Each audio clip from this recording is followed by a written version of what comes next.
Yo guys, welcome back to the channel. I'm back in the land of media lunas and super heterosexual smoothies. Now listen, this is still January, so I wanted to take the time to, in this video, talk about the goals for this year, where I am with my goals, and you know, it's not late to do your goals.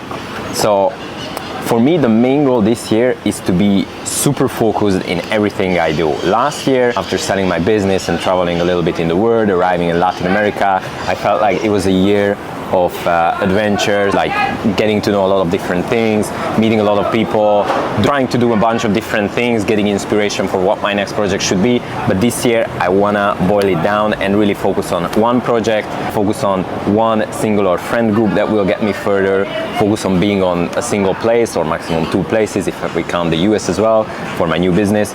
So everything is about focus. And I was talking with a guy yesterday. We were talking about some concepts related to focus, and actually it was funny because he was telling me that he had his like party live session in his early 20s, and he's also an entrepreneur. He's doing his own marketing agency, and for the past 5 years he's just been like super heads down, super very focused. Yeah, I was like that when I was doing my first business, but now last year I felt like I needed that phase of life where I'm a little bit more free with my actions, a little less control.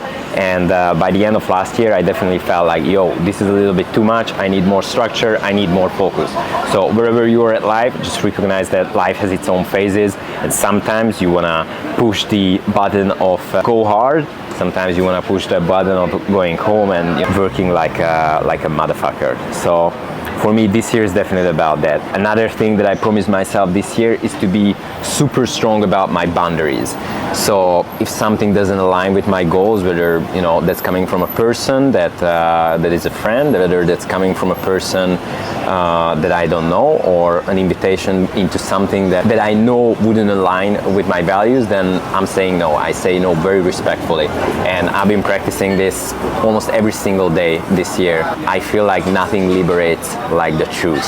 Like, you know, sometimes as humans we feel compelled to say yes to a friend just because they are a friend and we don't want to hurt their feelings. But bro, you can say no in a very respectful way and let them know like, yo, this doesn't align with my values, I can't do this. And I think it works. So stronger boundaries, more focus, and the third and final thing is longevity in my life. So any project, any relationship, any person that I get in touch with, I'm only chasing that thing, I'm only letting that in if it's for longevity. If it's only for a short-term pleasure, or it's only something that, yo, we do a handshake once and never see each other again, I don't let that into my life. So that's why I'm back in sunny Argentina as well, because this place for me is going to be the home for the future, because life here is really good. So those are my 3 goals. I don't know what your goals are, but take some time, if you haven't yet, take some time, write down, think about it, and picture yourself the future that you want to live, and go for it and make it a reality. So that was about checking in on my goals, and next up we're gonna do a little check-in on my current project. But in the meantime, I just want to enjoy this media luna. Still warm, it's perfect, and my very heterosexual smoothie. Life is good. So the second thing that I wanted to talk about is what's up with the business project. So it's a functional chewing gum that I built for the US market. I also want to sell it in Latin America. I may have already said this in this video as well, but I just can't emphasize it enough. It's a dietary supplement, so there are certain regulations that the product has to meet. Took a lot of time, a lot of trial and error to find out a lot of the things, but I think we are on a good track. And so by the end of last year, I was very close to incorporating a business and setting up the whole corporate structure. In the end, I have a holding company that's based in Cyprus and then owns a USC corporation that I just incorporated a couple of weeks ago. I sent out, I think, at least 6-7 emails to various people like, hey, the company has been incorporated, let's move on with the things. So I signed an agreement with a supplier that's going to take our products that we produce in Europe into the US, then do the warehousing and the fulfillment and everything else. So that's done. We also done the trademark, so it's been registered. It's not approved yet. That takes about 10 months, but at least it's registered. And then, you know, I thought that, the company's registration is going to be very easy. The name is given, but there are certain elements like setting up the secretary and the board of directors. That's not so straightforward, and I'm waiting on some response from my holding company's accountancy, so that you're doing everything right and finally you can accelerate things. But then still, if there is any sort of human element, you always have to wait for things, have that level of patience where you can let go of control and say that okay, I'm gonna wait for this person's advice or feedback or response until I make the move. And since everything that I do right now is very new, I'm just doing that. Obviously after that I can open up the bank account for the company and also move on with my visa, because I'm applying for a visa in the US. I've been on the Forbes list with my first business in Hungary, and with that it's a little easier to do the visa in the US. It's not straightforward and it costs some money, but a little easier than doing the lottery kind of thing. I feel like you can build a business in various ways, but for me at least, even if we are living in the most globally connected time, you need to focus your efforts and energies in the location that you're targeting. And I really want to build for the US as well as here. So I want to be in both spaces. I want to get involved in doing content in both places, leverage my network that I already have, and leverage my presence. And talking about leverage, there is one big opportunity that came into my way for this new project. And if that happens, that's going to take this business from step 1 to step 6 immediately. And you need to find those sort of opportunities in your life. And the only way to do it, it's always going to be people that will help you. And in my life, I've always been good at socializing and making a lot of connections. I don't think that I'm very good at necessarily deepening the connections with a lot of people. I have a few close friends, but I have a lot of friends that we talk. It's not like I would call them if I had something, but most of them are also entrepreneurs, so they are also involved in the business of opportunities. And one of my friends found an opportunity that I'm like, he's helping now other companies to get on this. It's basically a funding system where you get a good amount of investment, a certain percent as a zero interest loan, and the rest as a grant. And for us, as this project is coming up, it's new, it's sort of like a startup, if you're willing to say, although it's not a startup because it's not a tech company, but it can qualify for this funding. So I put together a big documentation and just fine tweaking some of the things in that. Very excited for this because it also made me think about the project in its whole structure and the various systems that we are going to be using. And there's one major thing that I took away from this whole process of being landed this opportunity. You always have to be open for opportunities, and you always have to be open for people, because they are going to be the ones that are bringing the opportunities for you. So whether you live with those opportunities or not, that's maybe up to chance, luck, and the moment. But if you do, that's what's going to move the needle.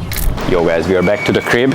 So just gonna do a little bit of a tour of the whole building and the place. This is my 5th apartment in Buenos Aires. So I'm just gonna go to the apartment first. I'm gonna stay here for this month for sure, and maybe I will extend, because I actually like the place, even though it's more of like an Airbnb style. It doesn't have a lot of the things, but the lights are very good for the camera, and it has everything that I need. This is the apartment. That's where the magic happens, and this is the living room. It's a little messy right now. We got a little terrace as well. Since it's summertime here, sometimes I try to come out here and especially in the mornings, like enjoy the air, the sun, and everything that summer has to offer. And one of the most important things, obviously I have all these supplements here, but I also have right here the sample products that an Italian manufacturer has produced for me. This one is the energy gum. It's got all the necessary ingredients for mental cognition and physical performance, turbo you up, help you perform at your best. It's the afternoon, so I'm just gonna take one. I'm just gonna show you the top floor as well. That's one of the best chill areas, and talk about the final concept of this video.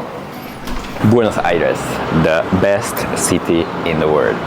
And the final thing that I wanted to talk about, one thing that I want to nail down a little more, is content production. Partly this channel, this is my English channel, and as a sort of social experiment, I also started a Spanish channel after being here for a few months. So last year I've been here more or less 6 months, and when I arrived I didn't speak any Spanish, and after 2 months of learning Spanish I started this Spanish Argentinian TikTok channel, sort of social experiment to see like what's going to be the outcome if I'm a foreigner coming here, obviously with an accent, knowing a little about the culture and documenting the way that I'm getting used to the local life, learning things, enjoying life in Argentina.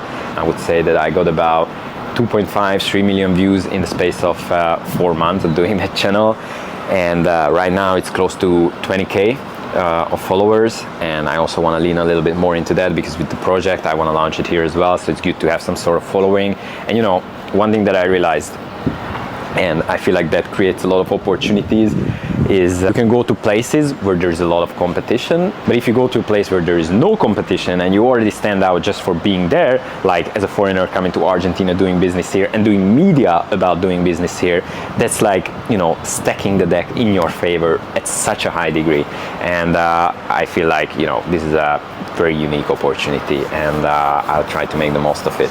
Lean into content, that's definitely my goals, but if you're also thinking about doing some project, trying to make the most of the current project that you're working on, content is so important. It's fun because you can see yourself, the journey that you've taken. I've been doing content for about 2 years now, and the first year when I started, I've been posting daily on TikTok. I've done that last year more or less as well. I took a little break in between finishing my Hungarian channel and starting the Argentinian one. Then I also started this YouTube channel. Looking back on your first videos, even in the space of 3-4 months, it's like crazy the level of progress that you're making. And it's fun to document the journey, it's fun to get connected with other people, and it's certainly very good and fun to get all the opportunities that land in your way. Because even though I'm a foreigner here, I've only been here for a short time, because of my videos that went viral, I got articles about me. Sometimes I get messages of interesting people like, yo, hey, let's meet up, or here's a contact that might be interesting for you, or hey, I saw your video and here's this and that. Also randomly met people and told them I have this channel, and they are like, yeah, I saw you before. The level of opportunity, social proof, and everything that content can give you, somebody's going very, very fast, and still, so the level of opportunities that content can give you, it's irreplaceable in today's world. Everything is media, and everything is about getting attention. We are living in a time where if you grab a camera, you start producing content, it's going to get eyeballs, and if you do it well and if you improve over time, it's going to get even more eyeballs. So get started today, make 2025 the best year of your life yet. Salud, and I'll see you in the next one. Thought that the video is over yet, you were wrong, and I was wrong, because tonight I'm doing an asado with my friends. Can't not show it to you. Now, if you don't yet know what an asado is, it's an Argentinian barbecue, so there's gonna be a bunch of meat of the primest type, and I'm gonna be with my local entrepreneur friends from Europe, US, Canada, all over the world really. So good vibes, good company, good meat, everything you need. If you're in Buenos Aires, hit me up, because this is the right treat.